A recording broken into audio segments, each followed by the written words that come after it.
నమస్తే, welcome to 99 TV. చూస్తున్నారు కదా, బగ్గర్ అనుకుంటున్నారు కదా. మన భారత నిఘా అధికారులకు పట్టుబడ్డ వీడి పేరు అష్రాఫుల్ అలాం.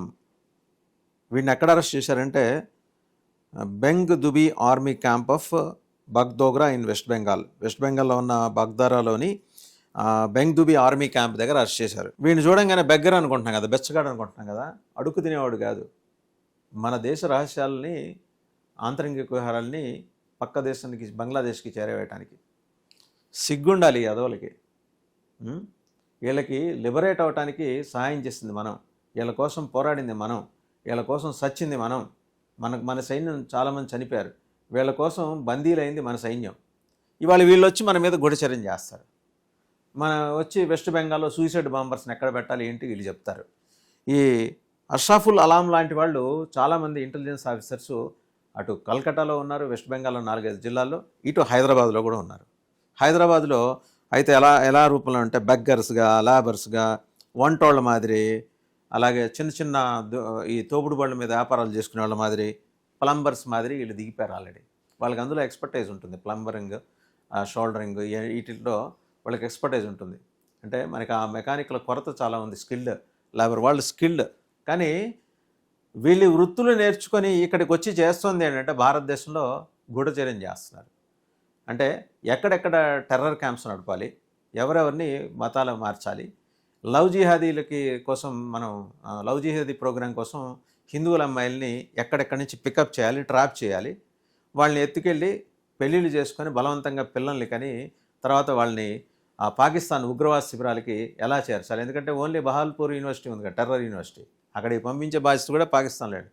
ఒకటి వెల్ ఎస్టాబ్లిష్డ్. నిన్నటికి నిన్న మనం వెస్ట్ బెంగాల్లో హిందూ వాహిని యూట్యూబ్ ఛానల్ వాళ్ళు షేర్ చేసిన వీడియో చూసాం. ఒక బంగ్లా ఇస్లామిస్ట్ ఉగ్రవాది బెంగాలీ భాషలో మాట్లాడుతూ, హిందువులు ఆ గోమూత్రం తాగుతారు, ఆవు పేడ తింటారు, వీళ్ళు తాబేళ్ళు తింటారు, వీళ్ళు మహా పిరికోళ్ళు, వీళ్ళ రక్తం చూస్తే భయం, వీళ్ళని వేసేయడానికి ఒక 70 జెట్ ఫైటర్స్ అక్కర్లేదు, లేకపోతే 7 విమానాలు కూడా అక్కర్లా, నేను ఒక్కడిని చాలు సూసైడ్ బాంబర్గా వెళ్ళటానికి. ఆ సూసైడ్ బాంబర్గా వాడు వచ్చినప్పుడు వాడు ఎక్కడ వాడిని పెట్టాలనేది ఇదిగో ఈ అష్రాఫుల్ అలాం లాంటి వాళ్ళు చెప్తారు. ఇలాంటి వాడు దొరికాడు ఎక్కడ వెస్ట్ బెంగాల్లో బగ్దోగ్రా అనే ప్రాంతంలోని బెంగ్ దుబీ ఆర్మీ క్యాంప్ దగ్గర దొరికాడు.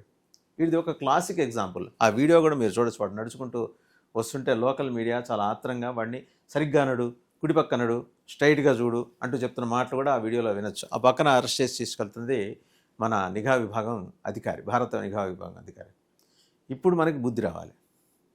ఈస్ట్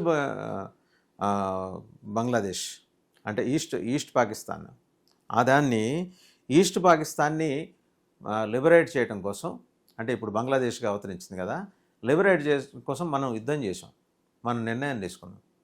అసలు ఆ పాకిస్తాన్తో పెట్టుకోవటమే దండగా. అలాంటిది మన సైన్యాన్ని, మన బోళ్ళంత రక్షణ వ్యయం కూడా దానికి జరిగింది.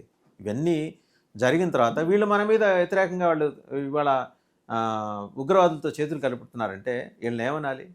పైగా ఇస్లమైజ్ చేస్తారట, మొత్తం దేశాన్ని ఇస్లమైజ్ చేస్తారట. వాడు మాట్లాడతాడు, వాళ్ళకి జన్నత్ దొరుకుతుందట. ఏది ఒంటికి సూసైడ్ బాంబర్స్గా తయారై కనీసం 200-300 మందిని వేసిన తర్వాత నేరుగా దేవుడు వచ్చేసి వాళ్ళని స్వర్గానికి తీసుకెళ్ళి 72 మంది కన్యలను అప్పచెప్తారట. దేవుడికి అదొక్కటే పని. ఇలా స్వర్గానికి వెళ్ళిన వాళ్ళందరికీ 72 మంది కన్యలు లెక్కగట్టి చీటీలు రాసి వాళ్ళ పేర్లు రాసి ఇదిగో వీళ్ళందరినీ మీరు తీసుకెళ్ళారు. దేవుడి చేత అట్లాంటి తప్పుడు పనులు వీళ్ళు ఆయన చేస్తాడని చెప్పి తప్పుడు ప్రచారం అన్నమాట. దేవుడు కానీ లేకపోతే ఏ ధర్మం కానీ, ఇస్లాం కావచ్చు, క్రిస్టియానిటీ కావచ్చు, హిందూయిజం కావచ్చు, బుద్ధిజం కావచ్చు, జైనిజం కావచ్చు, ఇలా స్వర్గాలు ఆఫర్ చేయరు వాళ్ళు. స్వర్గాలు మంచి పనులు చేస్తే ఆటోమేటిక్గా వస్తాయి. అదే ఉంటుంది ఏ మత గ్రంథంలో అయినా. ఇలా జనాల్ని చంపేసి రక్తం పారించి అండ్ చంపే ముందర బూటుకాళ్లతో వాళ్ళ ఛాతీల మీద నొక్కి వాళ్ళ పాయింట్ బ్లాంక్లో వాళ్ళని రివాల్వర్ వాళ్ళ నుదుటి మీద పెట్టి మిమ్మల్ని చంపి మీ ఆడవాళ్ళని ఉంచుకుంటామనే వాళ్ళని దేవుడేమి భుజాన్ని వేసుకొని స్వర్గానికి తీసుకెళ్ళడు. కానీ ఈ ఫలానా డాష్ గాళ్ళు చేసేది ఏంటంటే ఇలాంటి ప్రచారమే. చూడటానికి బెచ్చగాడి మాదిరి నడారు. కళ్ళల్లో క్రూరత్వం చూడండి, ఇంత అస్పష్టంగా ఉన్న వాడి కళ్ళల్లో క్రూరత్వం కనిపిస్తుంది. అంటే ఒక ద్వేషం. మొత్తం ప్రపంచం మొత్తాన్ని ఇస్లామిక్ ఫండమెంటలిస్టిక్ స్టేట్గా మార్చడానికి వాళ్ళు చేస్తున్న ఈ కార్యక్రమాలు గనక గమనిస్తే మనకు తెలిసేది ఇవే, ఇలాంటివే. ఇప్పుడు దీంతో పాటు ఇక్కడ మనం గమనించాల్సిన విషయం ఏంటంటే, ఒకటి Munir, Pakistan army chief general Syed Asim Munir, అలాగే బంగ్లాదేశ్ తాత్కాలిక ప్రధాని నోబెల్ లారెట్ ప్రపంచ మేధావి మహమ్మద్ యూనస్ ఈస్ట్ వెస్ట్ పాకిస్తాన్లో కలిసి భారతదేశాన్ని కొల్లగొట్టాలి, మన పూర్వీకులు మనకు ఎలాంటి ఆటవిక సంస్కృతి నేర్పించారో మనం దాన్ని ఫాలో చేయాలి మనం దాన్ని అని అంటూ ఇక వాళ్ళు చేసుకుంటూ వస్తుంది ఏంటి, పాకిస్తాన్లో టెర్రర్ క్యాంప్స్ని ధ్వంసం చేస్తే మాకేం ప్రపంచం గొడ్డుపోయిందా, బంగ్లాదేశ్లోకి వచ్చి మేము టెర్రర్ క్యాంప్స్ నడుపుతామని చెప్పేసి బంగ్లాదేశ్కి ట్రాన్స్ఫర్ చేస్తున్నాడు మునీర్ వీళ్ళందరినీ ఉగ్రవాదుల్ని ట్రాన్స్ఫర్ చేస్తే, అదిగో అలాంటి వాళ్ళందరూ వచ్చి ఈ క్లరిక్స్కి వీడియో ఇంతకుముందు చూశాం కదా, ఆ బెంగాలీ భాషలో మాట్లాడాడు అతను. ఆ వీడియోలో అతను ఏం మాట్లాడాడు చాలా స్పష్టంగా, హిందువుల్ని ఊచకోత కోస్తాం, హిందువుడు కాఫిర్లు విగ్రహారాధన చేసేవాడు అనేవాడు ఈ భూమి మీద ఉండకూడదు, వీళ్ళని అంత తేలిగ్గా తీసిపారేయలేం. వాడు అంత మాట్లాడితే అసలు ఏమాత్రం చెల్లించకుండా బంగ్లాదేశ్ ప్రభుత్వం, వెస్ట్ బెంగాల్ ప్రభుత్వం ఇంతవరకు వాడికి సంబంధించి ఏం చర్య తీసుకుందో ఇంతవరకు తెలియదు. అది నిన్న వాడు మాట్లాడింది వెస్ట్ బెంగాల్లోనే, బంగ్లాదేశ్ నుంచి వచ్చిన వాడు శరణార్థి, వాడు వచ్చి రెఫ్యూజీ వాడు వచ్చి అలా మాట్లాడుతున్నాడంటే మనం అర్థం చేసుకోవాల్సిన విషయం ఏంటి, ఇక్కడ ఏ స్థాయిలో ఉగ్రవాదాన్ని ప్రమోట్ చేయడానికి బోత్ పాకిస్తాన్ అండ్ బంగ్లాదేశ్ కలిసి పనిచేస్తున్నాయో, వాళ్ళకి టెర్రర్ రెసిస్టెన్స్ ఇస్తున్న చైనా ఎలా పైన కూర్చొని ఎంజాయ్ చేస్తుందో. అంటే భారతదేశాన్ని అస్థిరం పాలు చేయాలి. ఇప్పటికే చుట్టుముట్టి ఉన్న అన్ని దేశాల్లో, చిన్న చితకా దేశాల్లో సైనిక స్థావరాలు పెట్టుకోవటం, పోర్టులు కట్టడం, ఇవన్నీ చేస్తూ వస్తున్న చైనా ఇలాంటి వాళ్ళని పంపించి ఎలాంటి విధ్వంసానికి ఉత్పాతానికి కారణం కాబోతుందో వేరే చెప్పక్కర్లా. అంటే ఇప్పుడు మనం గమనించాల్సిన విషయం, అప్రమత్తం కావాల్సిన విషయం, అన్ఎక్స్పెక్టెడ్ కార్నర్స్ నుంచి ఉగ్రవాది జరగచ్చు అని చెప్పేసి George town university professor Christina fair ఆవిడ 4-5 పుస్తకాలు రాశారు ఈ పాకిస్తాన్ ఉగ్రవాదం గురించి. ఆ ఉగ్రవాదుల తల్లులతో కూడా ఆవిడ ఇంటర్వ్యూలు చేశారు. వాళ్ళు చెప్పారట, ఆ మహాతల్లులు, మా బిడ్డని మేము ఎందుకు పంపిస్తున్నాం మా కొడుకునంటే, వాడు జన్నత్కి వెళ్తాడు, ఇక్కడ వాడు అల్లా కోసం త్యాగం చేసి జన్నత్కి వెళ్తాడు, అక్కడ అల్లా వాళ్ళని రిసీవ్ చేసుకుంటాడు, రెడ్ కార్పెట్ వేసి వాళ్ళకి ఒక 72 మంది కన్యలను ఇస్తాడు. అండ్ మేము వాళ్ళు వెళ్ళంగానే మా పేర్లు చెప్పి మాకు ఒక స్వర్గంలో ప్లేస్ రిజర్వ్ చేస్తారు, రికమెండ్ చేసి దేవుడు అంగీకరిస్తాడని. ఎంతటి మూర్ఖత్వంలోనూ ఆ ఫెనటిజంలోనూ వాళ్ళు బతుకుతున్నది పాకిస్తాన్ సమాజం అనే దానికి ఇంతకన్నా పెద్ద ఉదాహరణ అక్కర్లా. ఇంతకుముందే చూసాం, అక్కడ పాకిస్తాన్లో అమాయకుల్ని బలికొంటున్నారు భారత సైన్యం అని చెప్పేసి, భారత సైన్యం దాడుల వల్ల అని చెప్పి మహిళలు, బంగ్లా మహిళలు, వాళ్ళు విపరీతం గుండెల్లో వేదన నింపుకొని రోధిస్తూ రోడ్ల మీదకి వచ్చి ఆందోళన చేసి అరెస్ట్ అయ్యి పోలీసులు తీసుకెళ్తున్నా సరే పాకిస్తాన్లో అమాయకులను చంపుతున్న భారత సైన్యం నశించాలంటూ స్లోగన్స్. నిజంగా మాయదారి సంత అంతా ఇక్కడే చేరింది, ఈ దేశంలోనే. ఈ సంతకి చీఫ్ అక్కడ మమతా బెనర్జీ గారు, ఆవిడ ఇలాంటి వాళ్ళందరినీ ప్రోత్సహిస్తూ ఉంటారు. సో ఇలాంటప్పుడు హిందువులందరూ ఏకమైతే వచ్చే నష్టం ఏంటో మరి ప్రపంచం సమాధానం చెప్పాలి.